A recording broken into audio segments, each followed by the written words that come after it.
showed that. So there is no good evidence that anything is going on with animal mutilations other than predatory animals. If there's anything else, then it's some pretty wild guys out carving up an animal for some kind of sadistic purposes. But I think there's very little of that, and most of that was well explained. I think back there she had her hand up. Yep, you. Or your imaginary friend. No, I think that's your spirit guide. He's sitting right behind you. Tall, good-looking fellow. I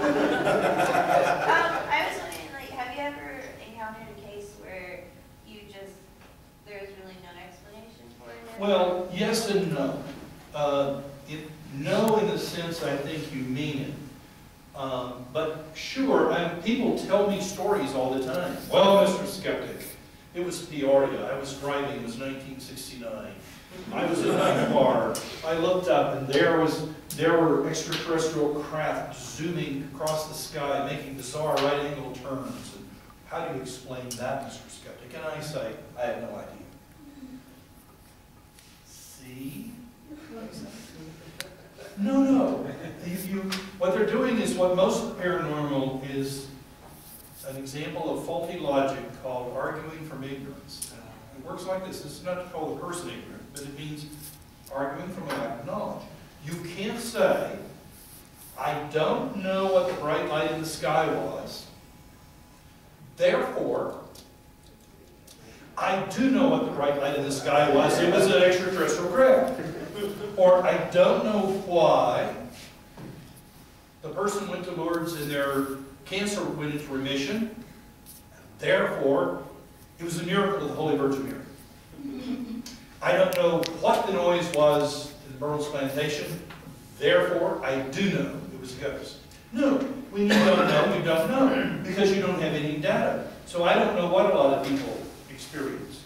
I can give you cases in which people tell incredible stories, and you may not know the answer, because you don't maybe have all the facts, or they have misremembered, or whatever.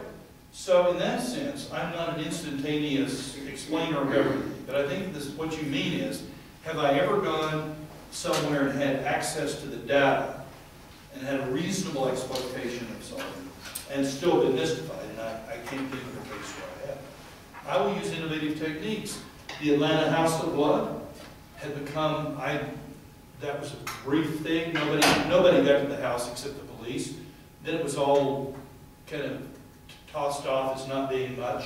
And then it began to be kind of part of the storytelling mythology of the case that science couldn't explain and so forth. Finally, it was suggested maybe I should try to solve the case. And by now it's a very old, cold case.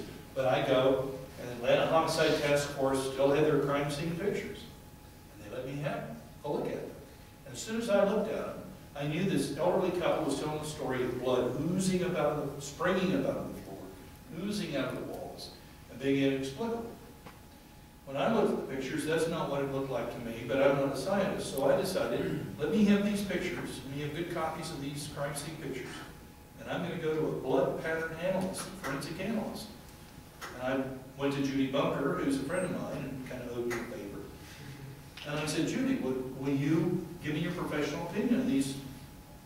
Here's the story we're told. Well, the blood did no such thing. It didn't come out of the walls or up from the floor. It was flung onto it from here to there. It was splattered in a pattern that professional opinion explained.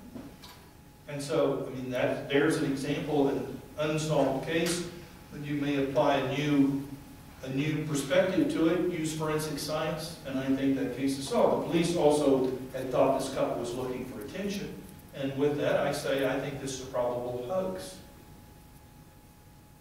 And that may not satisfy everybody, but I'm pretty confident. Yes? Have you ever done any investigations into psychics or psychic readings? I knew you were going to say that.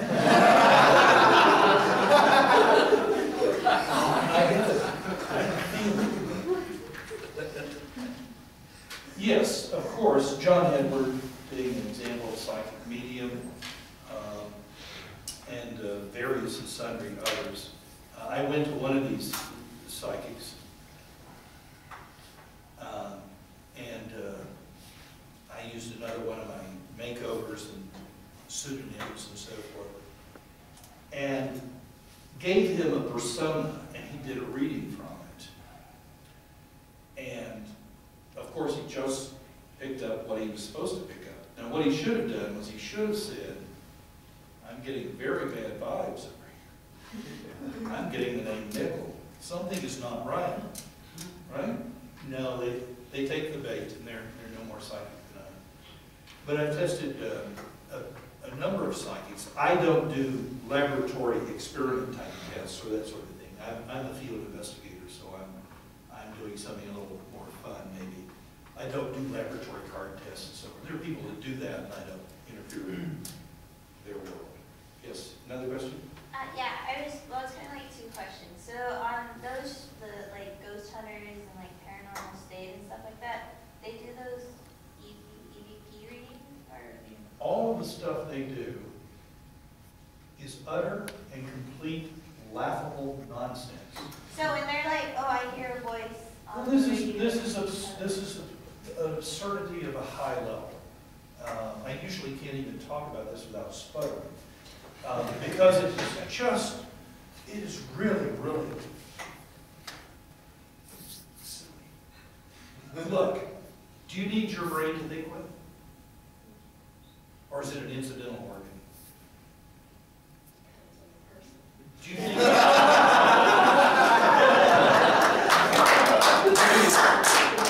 There you go. But remember in The Wizard of Oz when the Scarecrow sings, "If I Only Had a Brain," he couldn't actually walk about and sing without a brain. All motor activity and thought is brain centered. It's not an irrelevant thing that your ghost energy just uses occasionally. No, it is the essence. You damage it. My mother had Alzheimer's, and watch the personality change.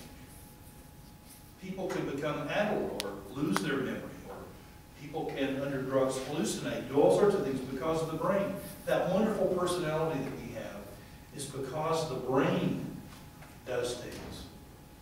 And so the idea that after you're dead and your brain is decomposed, your ghost just gets up as if, I didn't need that brain after all. What was that all about? And drifts around and says, boo, it's folly. Science cannot find any ghost energy. Yes, the body gives off some energy, heat and so forth, but there's no ghost life force energy that's given off by the body. This is a myth. Even if it did, the idea that it would just continue to go about and hold itself together is folly. It would dissipate when you turn that light on. Do we imagine that the light goes to the mystical light bulb realm where it lives forever? Or does it just stop? So all this talk, the New Agers use the word energy in every other sentence. But they're using energy to mean magical force, like I imagine it. But they want it to sound like they're talking science. It isn't science. And so what the ghost hunter types are doing is they're using equipment that has never been made for detecting ghosts, does not in fact detect ghosts. How likely is it that the best scientists in the world can't find ghosts, but roto-rooter plumbers using Radio Shack equipment can find ghosts? I mean, the arrogance of that is astonishing to me. And yet, well, but how do you explain? We could go into great dissertations on what they're actually picking up, but the electromagnetic field meters, for example, yes, it's detecting electromagnetism, not from ghost energy. It's picking up faulty wiring or a microwave broadcast a mile away or something, but it's whatever it isn't a ghost. And the rest is silliness and folly, whether they're using dowsing rods or Geiger counters. Oh, it's electromagnetic and radioactive. Because it just makes you. In fact, one of the ghost guides says, we use whatever equipment we think might give us some results. If you're stupid and you have equipment that you're not trained for, and it does something, wow, this is how you detect the ghosts. No, see, there I go. I'm almost